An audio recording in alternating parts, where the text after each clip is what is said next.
Some manufacturers claim to produce non-acetone nail polish remover, which many people believe is safer than remover that contains acetone.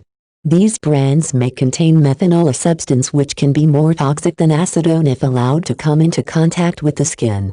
You may want to read the product label in order to see if the nail polish remover you're considering contains this harmful ingredient, especially if it is purported to be a low acetone variety. While you're looking at the list of ingredients, it is smart to see if artificial colors or perfumes are also added. These do not affect the way nail polish is removed and are not needed.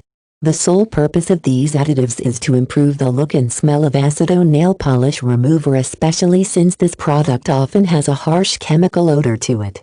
Acetone nail polish remover can typically remove all types of nail polish but may sometimes remove artificial nails as well. Before you use this product, you might want to find out which brands are used solely to remove nail polish and which ones could also remove artificial nails. It is wise to talk to your manicurist if the product label does not specify one way or another. You can buy acetone nail polish remover in many different sizes. One that is only 1 or 2 ounces is ideal for you to take with you when traveling. Bottles that are 6 to 10 ounces would be best if you do home manicures or pedicures about once a week. Professional manicurists often purchase nail polish remover in 1 to 5 gallon containers from a beauty supply store.